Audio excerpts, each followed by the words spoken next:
और अब बात महाराष्ट्र विधानसभा चुनाव से जुड़ी हुई बड़ी खबर की करते हैं। महाराष्ट्र का मानखुर्द शिवाजी नगर सीट एक बार फिर से चर्चा में आ गई है। नामांकन के आखिरी समय में पूर्व मंत्री नवाब मलिक ने एनसीपी अजीत पवार गुट से मानखुर्द शिवाजी नगर सीट पर पर्चा दाखिल कर दिया, जिसके बाद बीजेपी इस मसले को लेकर अब नाराज बताई जा रही है, क्योंकि एक तो पहले से ही बीजेपी नवाब मलिक को टिकट देने का विरोध कर रही थी, दूसरी ओर ये सीट गठबंधन में शिंदे गुट को मिली है, जहां से शिंदे गुट के सुरेश पाटिल ने नामांकन किया है। पूरे मामले पर मुंबई बीजेपी के अध्यक्ष आशीष शेलार ने नाराजगी जाहिर कर दी है और ये कहा है कि बीजेपी किसी भी कीमत पर नवाब मलिक का प्रचार नहीं करेगी।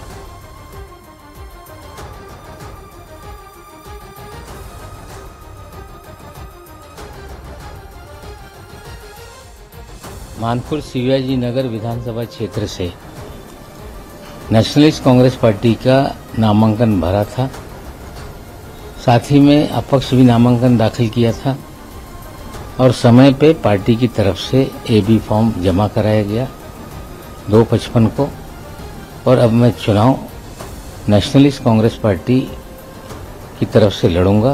भारतीय जनता पक्षाची भूमिका खूप स्पष्ट आहे।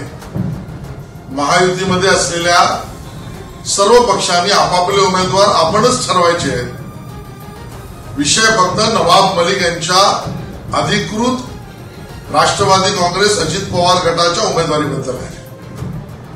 भारतीय जनता पक्षाची भूमिका या अगोदरही देवेंद्रजींनी स्पष्ट केली, मी वारंवार केले, पुन्हा एकदा सांगतोय, नवाब मलिक यांच्या उमेदवारीबद्दल भारतीय जनता पक्षाची भूमिका हीच आहे की भारतीय जनता पक्ष नवाब मलिक यांचा प्रचार करणार नाही, प्रचार करण्याचा विषय येत नाही।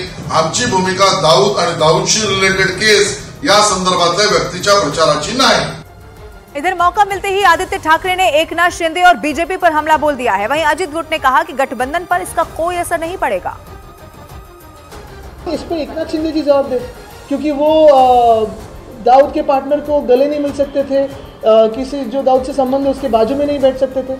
फिर इकबाल मिर्ची का क्या हुआ, फिर दाऊद के पार्टनर का क्या हुआ, ये एकनाथ शिंदे जवाब दे, क्योंकि ये सारी जो बातें उन्होंने की थी तब वो सिर्फ खुद के स्वार्थ के लिए थी और खुद को जेल में नहीं जाना था, इसलिए उन्होंने पलटी खाई। अगर आदरणीय एकनाथ शिंदे साहब हमारे प्रत्याशी के उम्मीदवारी से सहमत हैं और वो यदि वहाँ पर चुनाव लड़ते हैं और उसमें यदि भारतीय जनता पार्टी प्रचार में नहीं भी आती है, तो भी हमें विश्वास है कि हमारे प्रत्याशी वहाँ से बहुत अच्छे मतों से चुनाव जीतेंगे और इस पर हमारे गठबंधन में उनके इस निर्णय का कोई भी प्रतिकूल प्रभाव नहीं पड़ेगा।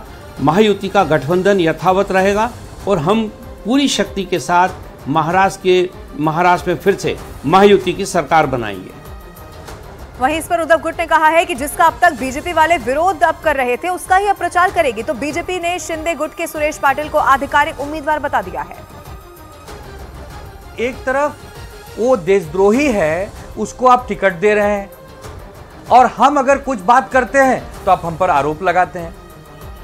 आप राजनीति में, सामाजिक जीवन में चुनाव तो हार ही रहे हैं, अपने चरित्र को क्यों खराब कर रहे हैं बीजेपी वाले?